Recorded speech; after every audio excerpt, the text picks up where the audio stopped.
तेज बारिश हो रही थी।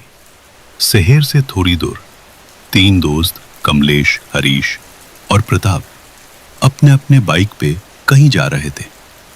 उन तीनों के ही बाइक की रफ्तार इतनी ज्यादा थी कि मानो जैसे कोई जंगली जानवर उन तीनों को ही कच्चा चबाने के लिए उन तीनों के पीछे आ रहा हो।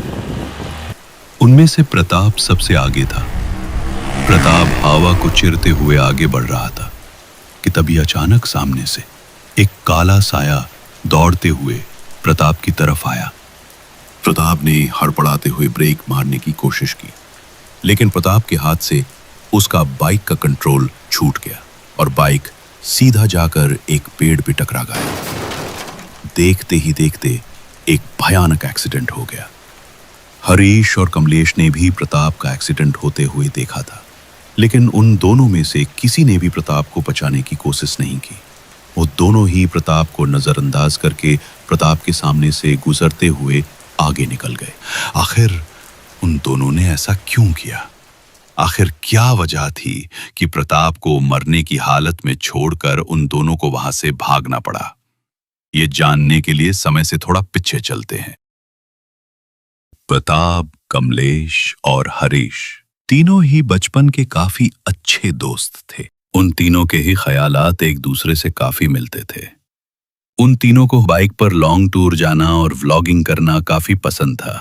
फिर एक दिन उन तीनों को एक ऐसी मिस्टीरियस जगह के बारे में पता चला जिसका नाम था ब्लैक पाइन फॉरेस्ट। कई लोगों का मानना था कि उस ब्लैक पाइन फॉरेस्ट के अंदर एक विशिंग वेल है। जी हां, एक ऐसा वेल जो आपका हर इच्छाएं और सारी मनोकामनाएं पूरी कर सकता है।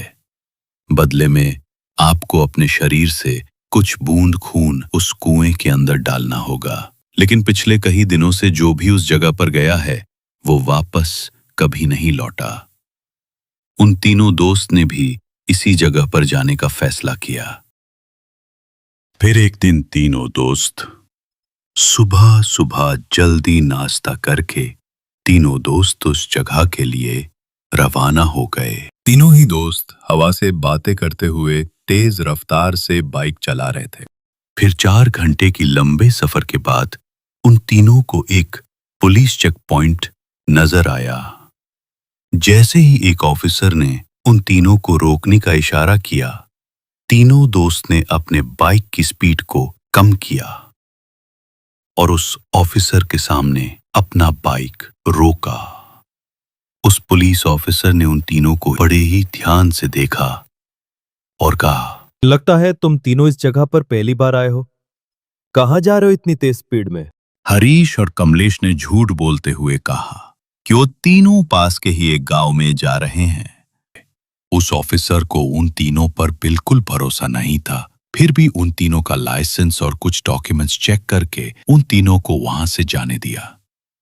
जब वो तीनों लोकेशन पर पहुंचे, उन्होंने देखा कि सामने एक घना जंगल था।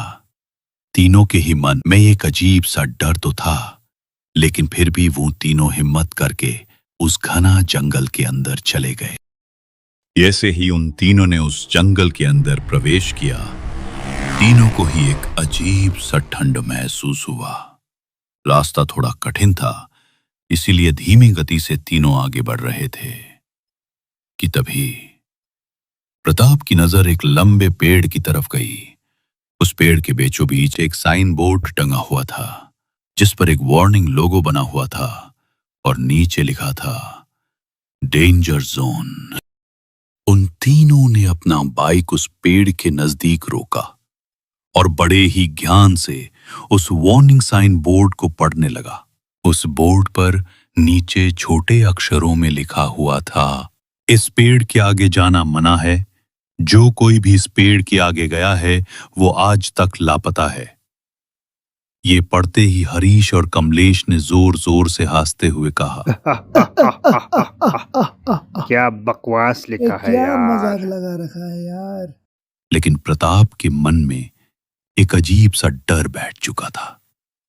उसे इस पेड़ के आगे जाने का बिल्कुल भी मन नहीं था, लेकिन अपने दोस्तों के सामने बहादुर दिखने के लिए उसने भी आगे जाने के लिए हिम्मत जुटा लिया। और फिर उन तीनों ने बाइक स्टार्ट किया और एक एक करके उस पेड़ को क्रॉस करते हुए आगे निकल गए। बस इसी एक गलती की वजह से उन सब की जिंदगी बदलने वाली थी। जंगल के रास्ते अब और भी मुश्किल और डरावना होने लगा। तीनों ही धीमी गति से आगे बढ़ रहे थे। सफर अब काफी लंबा हो चुका था। तीनों ही अब उस जंगल के काफी अंदर पहुंच चुके थे। लेकिन तभी अचानक उन्होंने देखा कि सामने जमीन पर बहुत सारे लकड़ियों के ढेर पड़ा हुआ था। उन तीनों ने अपना बाइक रोका और देरी न करते हुए उन लकड़ियों को एक एक करके हटाने लगे। और फिर सारे लकड़ियों को हटाने के बाद नीचे का नजारा देखकर उन तीनों के ही रोंगटे खड़े हो गए। वो गड्ढा इतना गहरा था कि नीचे जमीन का पानी भी दिखाई दे रहा था।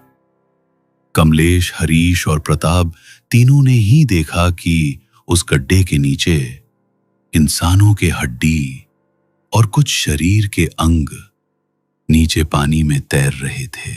ये देखकर प्रताप झट से पीछे मुड़ा और उल्टी करने लगा।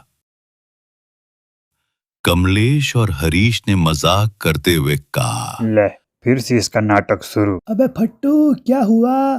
फिर से तेरी फट गई? प्रताप ने उन दोनों से कहा कि वापस लौटते हैं, लेकिन वो दोनों वापस लौटना नहीं चाहते थे। तभी कमलेश ने कहा, गाइस, मुझे तो लगता है कि हम लोग सही लोकेशन पर पहुंच चुके हैं और ये वही विशिंग वेल है जिसको हमें तलाश थी। चल हरीश, इस कुएं के अंदर कुछ बूंद खून डाल कर देखते हैं। कमलेश ने अपने पॉकेट से एक छोटा चाकू निकाला और अपना उंगली काटकर उस गहरे गड्ढे के अंदर डाला। ये देखकर हरीश ने भी यही किया। फिर दोनों ही दोस्त आंख बंद करके अपना विश मांगने लगे। कमलेश ने अमीर होने की विश मांगा ताकि वो एक आराम की जिंदगी जी सके। वही दूसरी ओर हरीश ने जॉब प्रमोशन मांगा। प्रताप खड़े खड़े बस उन दोनों को देख रहा था। कुछ इंतजार करने के बाद जब कुछ नहीं हुआ, कमलेश ने अचानक उठकर कहा, छह, मुझे तो पहले से ही शक था कि ये कोई विशिंग वेल वगैरह नहीं है। लगता है हमारा सारी मेहनत पानी में गई। चलो वापस चलते हैं। तभी अचानक कमलेश के फोन पर एक नोटिफिकेशन आया।